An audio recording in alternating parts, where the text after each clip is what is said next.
Welcome to the Silicon Gurukul. Today is 15 January 2024 and like everyday मैं हूं आपके साथ कुछ करंट अफेयर्स टॉपिक्स लेकर। These topics are very important as per the syllabus prescribed by UPSC and various other examinations in India. तो बने रहिए video के लास्ट तक because in this video we are going to explore the joy of learning new facts and concepts. Now come to the topic HD63433D।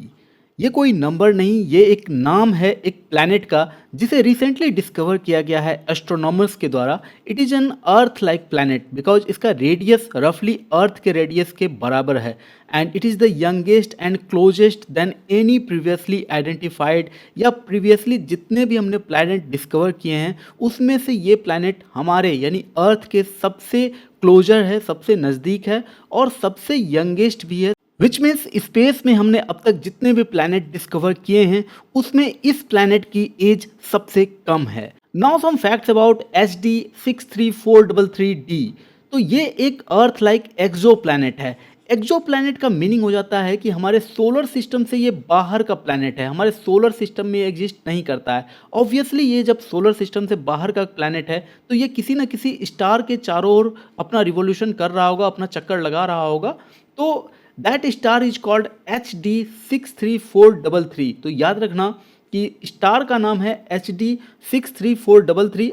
Here you should notice that HD63433 ये नाम है star का और इसी में last में जब अलग से डी लगा दिया जाए तो ये नाम हो जाता है रिसेंटली डिस्कवर्ड प्लैनेट का। So there is a slight difference, आपको पूरे अच्छे से ये पता रहना चाहिए।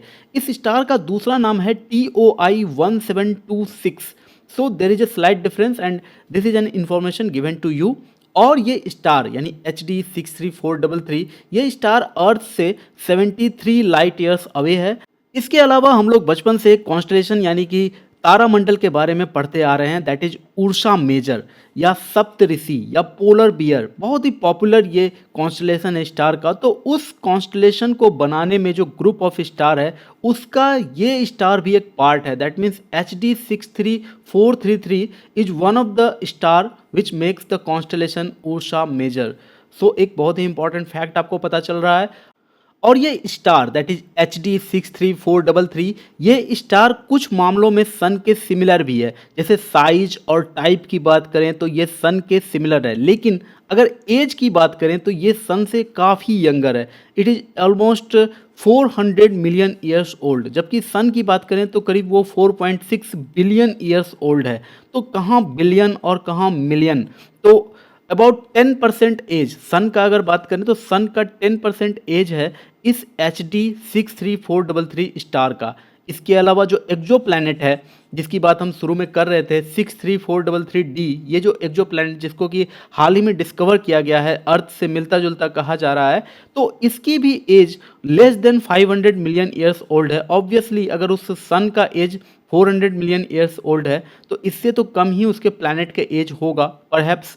तो इस तरह से ये अर्थ से बहुत ही ज़्यादा यंगर एक प्लैनेट हो जाता है और सन से बहुत ही यंगर ये स्टार हो जाता है। And it's also the closest earth sized planets discovered so far. इस बारे में पहले ही हमने बात कर ली है। और ये प्लैनेट इस स्टार का तीसरा प्लैनेट है जिसे अब तक में हमने डिस्कवर किया है। तो इस स्टार के अराउंड ऑर्बिट में हमने 2 प्लैनेट पहले से डिस्कवर कर रखे थे हमारे एस्ट्रोनॉट्स ने, लेकिन अब हमारे एस्ट्रोनॉमर्स ने तीसरा प्लैनेट ढूंढ निकाला है HD63433D। आप इस पिक्चर में देख सकते हैं ये जो सबसे क्लोज में, इस स्टार के सबसे क्लोज में ये जो प्लैनेट है इसी का नाम है HD63433D। और जो 2 प्लैनेट है वो इससे दूर में है।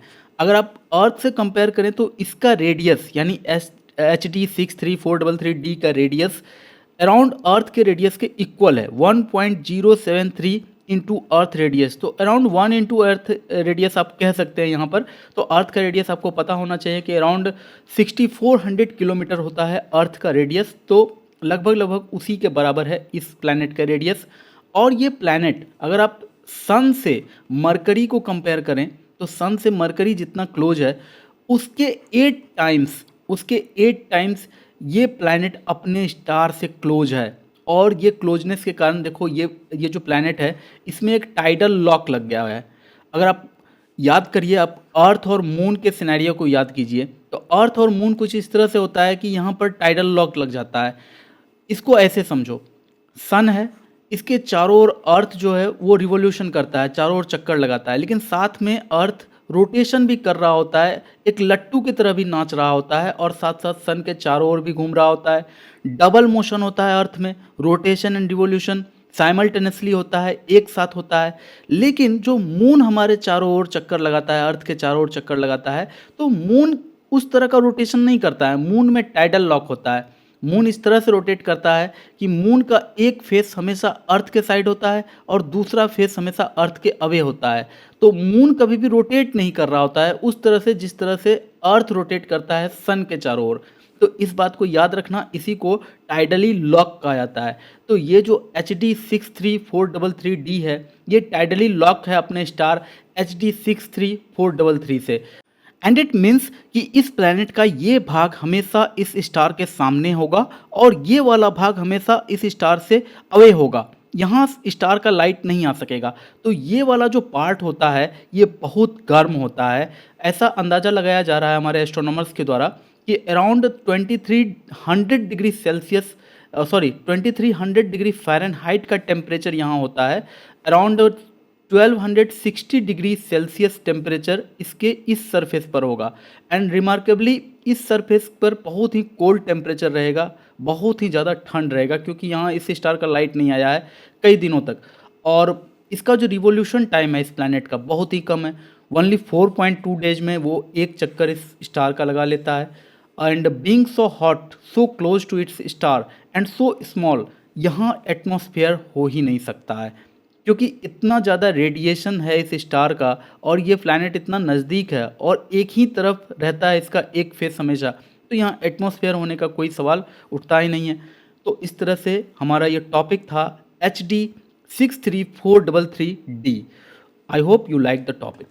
Today is 15 January 2024 and we are celebrating it as Army Day. तो पूरे भारत में इसे सेना दिवस के रूप में हम मना रहे हैं। So this is a very historic day because ये एक ऐसा दिन था जब first Indian lieutenant general KM Cariappa ने इंडियन आर्मी के कमांडर इन चीफ का चार्ज तो कवर किया था from the British lieutenant general sir Roy Bucher. Here you should know right from 1895 से लेकर के 1949 तक, ये एक बहुत लंबा टाइम पीरियड है, अबाउट 54 ईयर्स तक जो भी कमांडर इन चीफ रहा इंडियन आर्मी का वो कोई ब्रिटिशर्स ही रहा। कोई भी इंडियन सिटीजन इसका कमांडर इन चीफ नहीं बना इन 54 ईयर्स में। And this was an historic moment जब जनरल KM करियप्पा ने कमांडर इन चीफ का चार्ज लिया था, चार्ज टू कवर किया था। So this was an historic moment. So इस दिन को खास बनाने के लिए हम इंडियन आर्मी डे मनाते हैं on 15 January. So this was the topic. I hope you liked it. Now the topic AN-32 aircraft.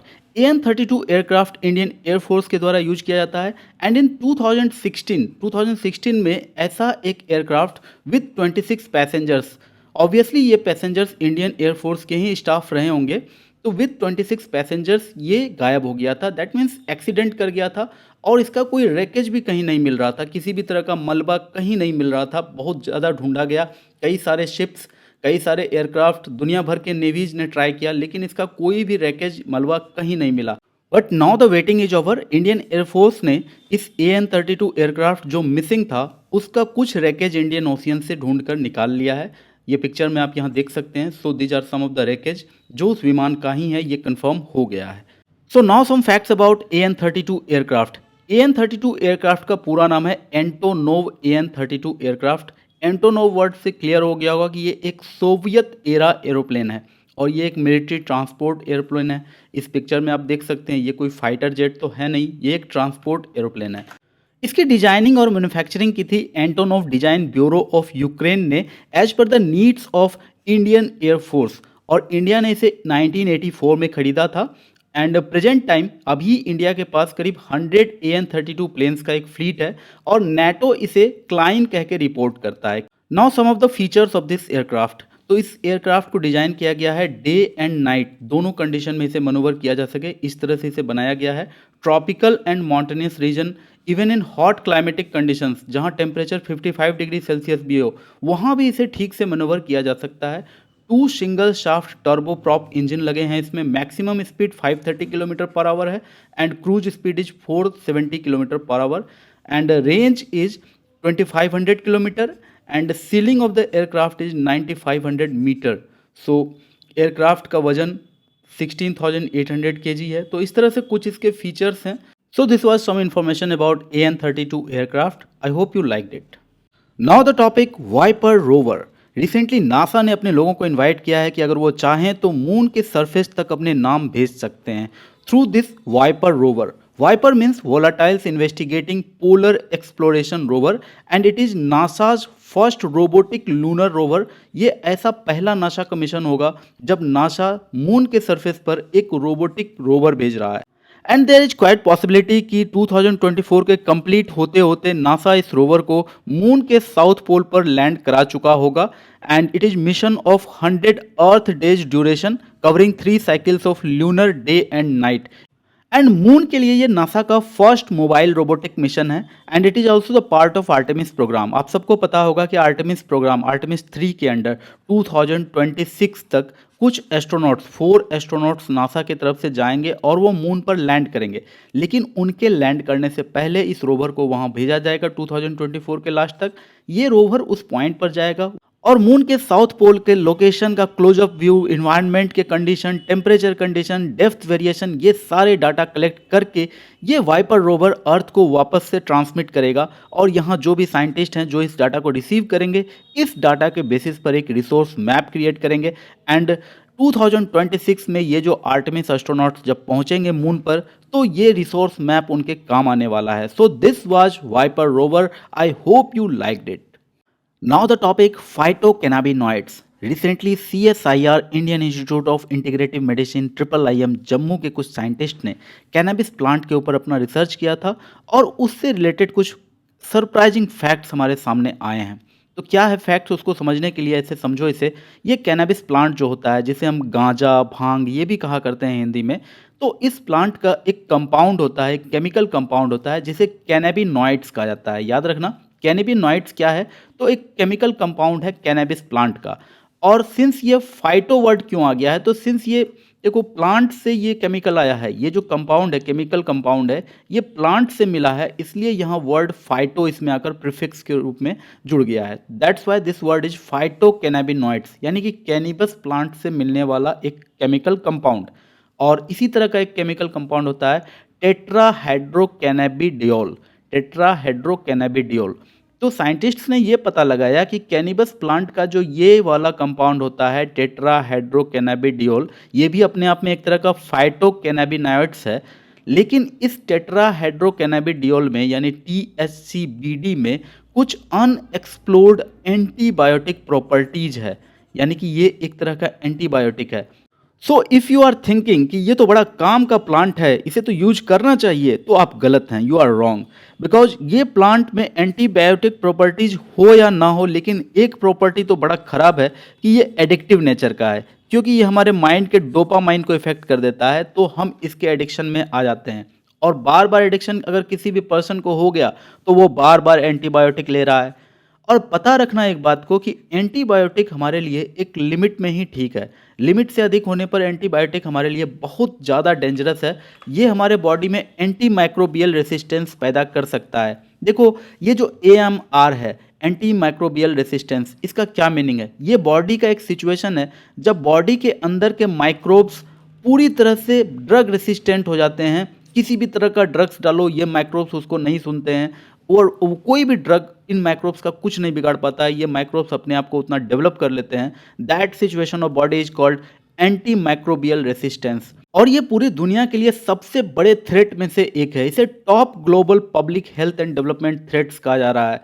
And it is estimated कि 2019 में जितने भी नेचुरल डेथ हुए थे उसमें से करीब 13 लाख लोगों की जो मौत हुई थी वो केवल AMR के कारण हुई थी। और करीब 50 लाख लोग ऐसे मारे गए थे जो AMR के कारण हुए किसी बीमारी से मरे थे। देखो पहले तो AMR आता है, यानी कि बॉडी के अंदर ऐसे ऐसे माइक्रोब्स आ जाते हैं जिनमें किसी भी तरह का एंटीबायोटिक्स काम नहीं करता है, लेकिन फिर उस बीमारी के कारण फिर दूसरे बीमारी आने लगते हैं, जैसे हार्ट फेल हो जाता है, किडनी फेल हो जाता है या फिर लंग्स फेल होने लगता है। तो उस तरह का प्रॉब्लम में करीब कहा जाता है कि 50 लाख लोग मारे गए थे 2019 में। तो आप अंदाज़ा लगा लो कि कोरोना के कारण कितने लोग मारे गए और इस एएमआर के कारण 1 साल में कितने लोग मारे जा रहे हैं। तो इससे पता चलता है कि ये कितना सीरियस इशू है और ये क्यों होता है।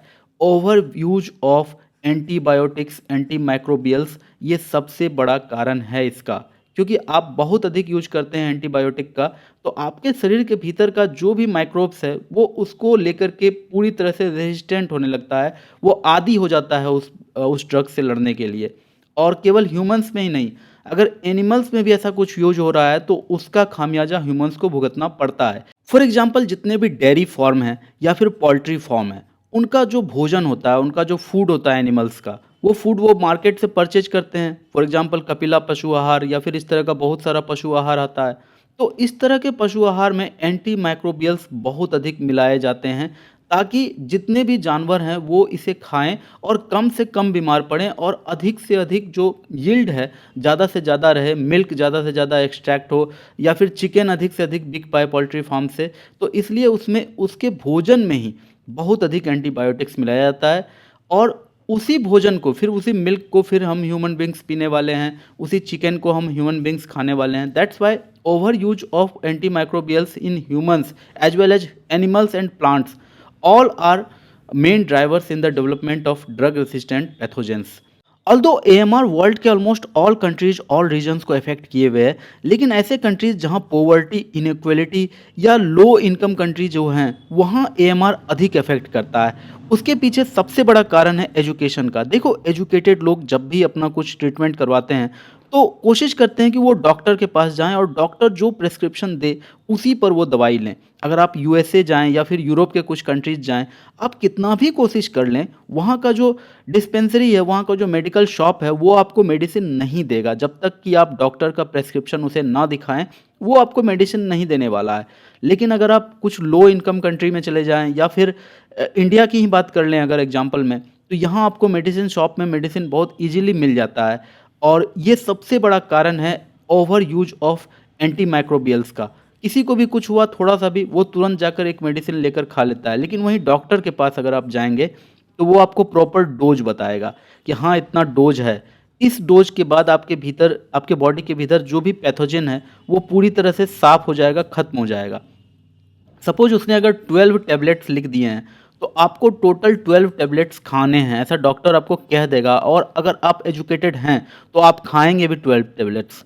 लेकिन जनरली होता क्या है, क्या देखने को मिलता है कि 12 टैबलेट्स डॉक्टर ने लिखा है, कोई भी व्यक्ति है 4 टैबलेट्स वो खाता है और उसकी तबीयत पूरी ठीक हो जाती है, वो भला चंगा हो जाता है, वो दौड़ने लगता है। और 8 टैबलेट्स वो नहीं खाता है और जो भी पैथोजन थे ना वो उसके बॉडी में रह जाते हैं और वो इस 4 टैबलेट से ड्रग रेसिस्टेंट हो चुके होते हैं।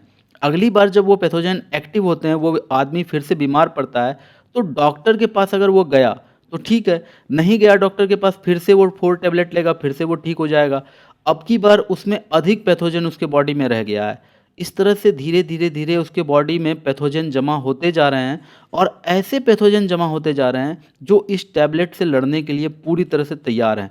फिर बाद में वो आदमी क्या करेगा, टैबलेट का पावर प्लस करेगा, बढ़ाएगा, टैबलेट का नंबर बढ़ाएगा, लेकिन ये पैथोजन हमेशा उनसे लड़ने के लिए तैयार रहेंगे। एक टाइम ऐसा आएगा कि ये पैथोजन का जनरेशन इतना एडवांस हो जाएगा कि कोई भी मेडिसिन इनका कुछ नहीं बिगाड़ पाएगा। फाइनली उस व्यक्ति की डेथ एक साधारण सी बीमारी से हो जाएगा, जिस बीमारी का इलाज अगर वो शुरू में ही 12 टैबलेट का 12 टैबलेट खा लेता किसी डॉक्टर से पूछ के, तो उसके बॉडी से पैथोजन गायब हो जाता। फिर से आता भी पैथोजन तो वो जीरो लेवल से आना शुरू होता। वो जो लेवल पार करके पैथोजन उसके बॉडी में पड़ा हुआ था वो पैथोजन नहीं रहता। तो आई होप मैं इसको समझाने में थोड़ा यहाँ सक्सेसफुल रहा हूँ। तो ये एक प्रोसेस होता है। तो एंटी माइक्रोबियल रेसिस्टेंस इसी का नाम है।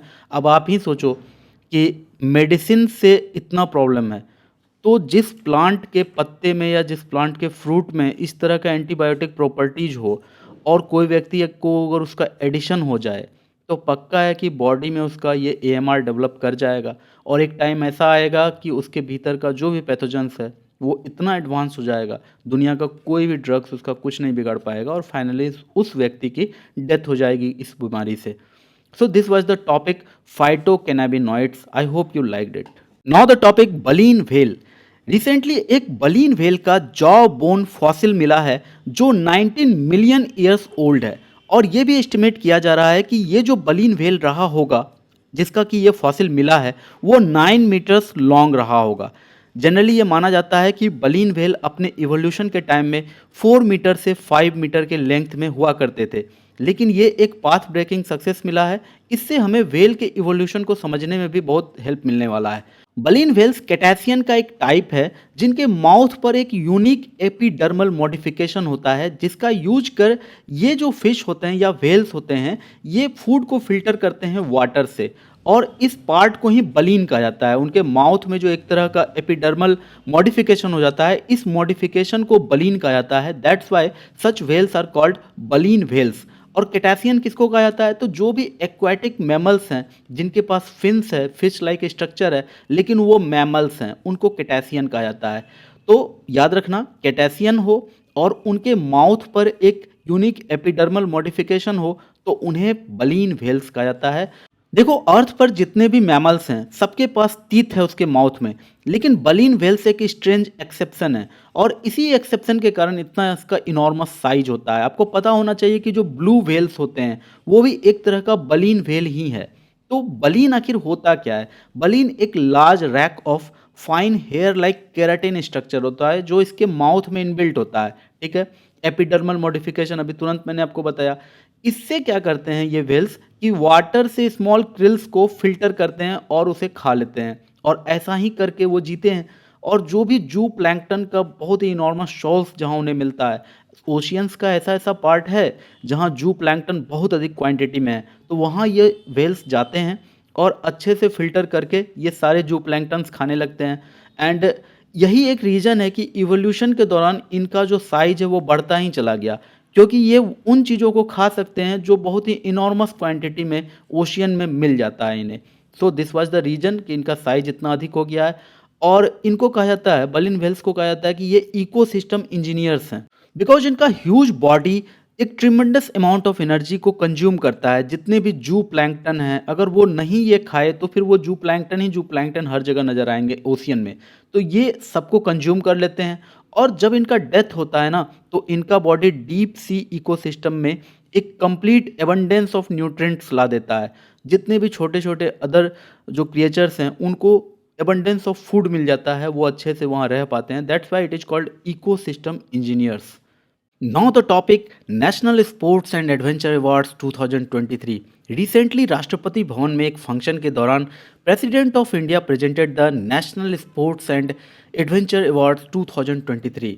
लेकिन उसमें एक पिक्चर, ये पिक्चर पूरे इवेंट का ये पिक्चर मुझे बहुत इमोशनल कर देता है। आई एम ग्लैड टू सी कि इंडिया में इस तरह का कुछ हो रहा है। And a big salute to Sheetal Devi. We are grateful कि ऐसे भी लोग हमारे देश में हैं। हमें ग्रेटफुल होना चाहिए, हमें मोटिवेशन लेना चाहिए। इन्होंने माइलस्टोन सेट किया है।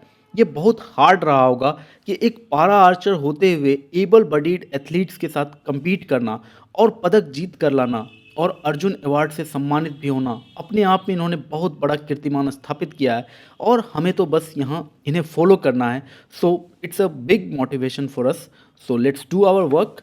National Sports and Adventure Awards 2023 to recognise and reward excellence in sports. कुछ स्पोर्ट्स पर्सन को और उससे रिलेटेड ऑर्गेनाइजेशन या इंस्टीट्यूशन को each year National Sports Award दिए जाते हैं। इसके कुछ कैटेगरीज हैं: Major Dhyan Chand Khel Ratna award, Arjuna award, Dronacharya award and Major Dhyanchand award जो कि लाइफ टाइम अचीवमेंट के लिए दिया जाता है, and Maulana Abul Kalam Azad trophy and Rashtriya Khel Protsahan Puraskar. Now look at these awards in detail. Major Dhyan Chand Khel Ratna award, it is considered India's highest sporting honour. इसकी इस्टेब्लिशमेंट हुई थी 1991-92 में and this award is named after Indian hockey legend Major Dhyan Chand. Major Dhyan Chand Khel Ratna award उन sports person को दिया जाता है जिन्होंने लास्ट 4 इयर्स में अपने स्पोर्ट्स कैटेगरी में आउटस्टैंडिंग परफॉर्मेंस शो किया हो। और 2023 के लिए Major Dhyan Chand Khel Ratna award goes to Chirag Shetty and Satwik Sairaj Rankireddy, both from badminton. Khel Ratna winners receive a medallion, certificate and a cash prize of ₹25 lakh. Okay, so this was Major Dhyanchand Khel Ratna Award.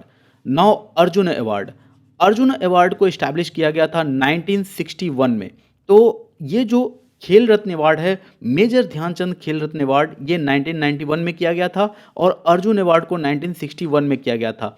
Major Dhyan Chand Khel Ratna award के आने से पहले Arjuna award ही highest sporting honour था, लेकिन अभी Major Dhyan Chand Khel Ratna award is the highest sporting honour. Arjuna award में consistently जिस स्पोर्ट्स पर्सन ने 4 इयर्स तक अच्छा परफॉर्मेंस दिखाया है अपने कैटेगरी में, तो उसे अर्जुन अवार्ड दिया जाता है। And the winners of the Arjuna award receive a statuette of Arjuna, a certificate and a cash prize of 15 lakh rupees. Now Dronacharya award, इसे 1985 में इंस्टीट्यूट किया गया था and it is the highest sport honour for coaches in India. जो भी medal winners होते हैं prestigious international events से, उन मेडल विनर्स के कोच को द्रोणाचार्य अवार्ड से सम्मानित किया जाता है और जो अवार्डीज होते हैं उनको एक ब्रॉन्ज स्टैचू ऑफ द्रोणाचार्य, एक certificate and cash prize of ₹15 lakh दिया जाता है। नाउ मेजर ध्यानचंद अवार्ड, इससे पहले जो हमने बात की थी वो थी मेजर ध्यानचंद खेल रत्न अवार्ड। यहाँ खेल रत्न नहीं है, Major Dhyanchand award. So there is a difference, हमेशा याद रखना। मेजर ध्यानचंद अवार्ड को इंडिया का highest honour for life time achievements in sports माना जाता है। इसे इंस्टीट्यूट किया गया था 2002 में। अगर कोई भी स्पोर्ट्स पर्सन या फिर कोई भी पर्सन पूरे अपने लाइफ में अपने पर्सनल कैपेसिटी में किसी भी स्पोर्ट्स के डेवलपमेंट में अपना बहुत बड़ा कंट्रीब्यूशन दिया है, तो वैसे स्पोर्ट्स पर्सन को मेजर ध्यानचंद अवार्ड से सम्मानित किया जाता है। नाउ मौलाना अबुल कलाम आज़ाद ट्रॉफी, ये लास्ट 1 ईयर में किसी भी इंस्टीट्यूशन या किसी भी यूनिवर्सिटी के द्वारा जो टॉप परफॉर्मेंस दिखाया गया है उसके लिए इसे दिया जाता है। दिस अवार्ड वाज इंस्टीट्यूटेड इन 1956-57। राष्ट्रीय खेल प्रोत्साहन पुरस्कार, तो ये किसी ऑर्गेनाइजेशन को या कॉरपोरेट को या किसी इंडिविजुअल को दिया जाता है जिसने स्पोर्ट्स के प्रमोशन में या उसके डेवलपमेंट में एक बहुत ही इंपॉर्टेंट रोल प्ले किया हो इन द लास्ट 3 ईयर्स, तो उसे राष्ट्रीय खेल प्रोत्साहन पुरस्कार दिया जाता है। So these were the awards. 20 दिसंबर 2023 का ये PIB नोटिफिकेशन है जिसमें आप देख सकते हैं Major Dhyan Chand Khel Ratna award. Total 26 awardees हैं अर्जुन अवार्ड्स के। इसके बाद द्रोणाचार्य अवार्ड में रेगुलर कैटेगरी और लाइफ टाइम कैटेगरी दोनों के नाम यहाँ आपको दिए गए हैं। Dhyanchand award for life time achievement and then at last Maulana Abul Kalam Azad trophy 2023। तो ये कंप्लीट लिस्ट आपको यहाँ प्रोवाइड किया गया है। I hope you like the session. Now the topic zero defect zero effect ZED scheme. Recently MSME ministry ने ये कहा है कि zero defect zero effect scheme के अंडर 1 लाख सर्टिफिकेशन का एक माइलस्टोन अचीव किया जा चुका है। So this is a good news. So now some facts about zero defect zero effect scheme ZED scheme. इसे लॉन्च किया गया था अक्टूबर 2016 में एंड अप्रैल 2022 में इसे रीवैम्प कर दिया गया था। अंडर दिस ZED स्कीम जो भी मैन्युफैक्चरर्स हैं, जो भी MSMEs हैं, उनके मैन्युफैक्चरिंग प्रोसेस को सर्टिफाई किया जाता है। उन्हें एक सर्टिफिकेशन दिया जाता है इस बेसिस पर कि उनका मैन्युफैक्चरिंग प्रोसेस इन्वायरमेंटली कितना कंसर्स है।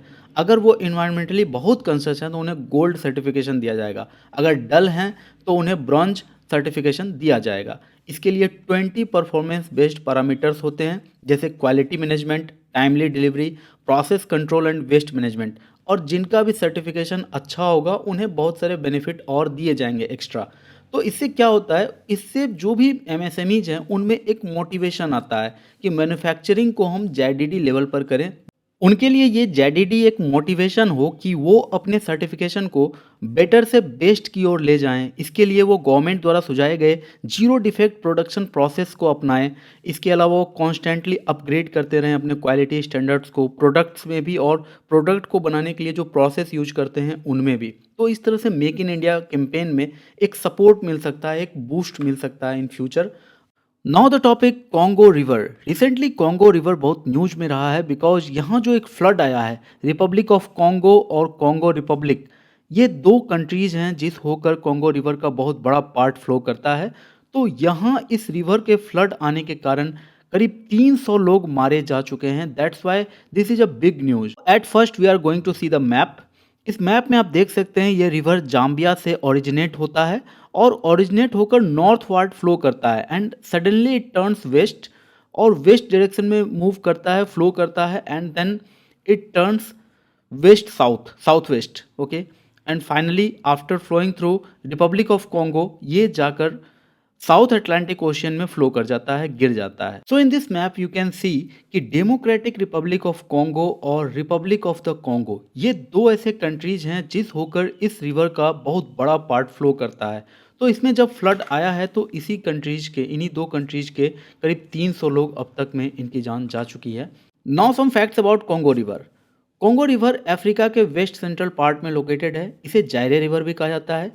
इसकी लेंथ है 2900 माइल्स, दैट इज 4700 किलोमीटर। ये वर्ल्ड का 9th लॉन्गेस्ट रिवर है और अफ्रीका का 2nd लॉन्गेस्ट रिवर है। फर्स्ट लॉन्गेस्ट रिवर यानी कि सबसे लॉन्गेस्ट रिवर अफ्रीका का वो है नाइल रिवर, आप सबको पता है। वर्ल्ड का भी सबसे लंबा रिवर नाइल रिवर है। तो वर्ल्ड का 9th लॉन्गेस्ट एंड अफ्रीका का 2nd लॉन्गेस्ट है आपका कॉन्गो रिवर। कॉन्गो नेम इसे कहाँ से मिला है? तो एक एंशियंट किंगडम हुआ करता था अफ्रीका में, कॉन्गो, वहीं से इस रिवर का नाम आया है Congo river.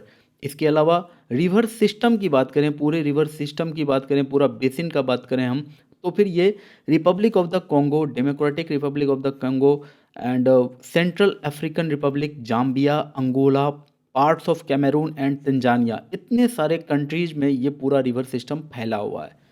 Now the course of this river, ये रिवर जाम्बिया के नॉर्थ ईस्टर्न हाईलैंड्स में ओरिजिनेट करता है between the lakes Tanganyika and Nyasa. और जब ये ओरिजिनेट करता है तो ये चाम्बेशी रिवर, उस समय के लिए ये चाम्बेशी रिवर कहा जाता है, at an elevation of 5760 feet, that means 1760 metres के हाइट पर ये ओरिजिनेट करता है रिवर। एंड इसका कोर्स जो है आप मैप में देख सकते हैं यहाँ कि सबसे पहले ये ओरिजिनेट होने के साथ ही काउंटर क्लॉकवाइज एक आर्क बनाता है and then it flows northward, then north west, then west and then south west, और इस तरह से फाइनली ड्रेन कर जाता है साउथ अटलांटिक ओशियन में। और ये इक्वेटर को 2 बार क्रॉस करता है, इक्वेटर को ये 2 बार क्रॉस करता है। ये हमेशा याद रखना कि this is the river Congo river जो इक्वेटर को 2 बार क्रॉस करता है। वर्ल्ड का डीपेस्ट रिवर है, कहीं कहीं इसकी depth 750 feet, that means 230 metres तक होती है, जिसके कारण इसे वर्ल्ड का डीपेस्ट रिवर भी कहा जाता है। और इस रिवर के पास वर्ल्ड का 2nd लार्जेस्ट फ्लो है। 2nd largest flow means after Amazon इसके पास 2nd लार्जेस्ट फ्लो है। 1.5 million cubic feet of water per second यहाँ फ्लो होते हैं। It drains an area of 3.7 million square kilometres, यानी कि 1.4 million square miles, known as the Congo basin. So this was some facts about Congo river, because Congo river के कारण बहुत flood आया हुआ है। आप पिक्चर में भी देख सकते हैं यहाँ फ्लड का situation. So this was the topic, I hope you liked it.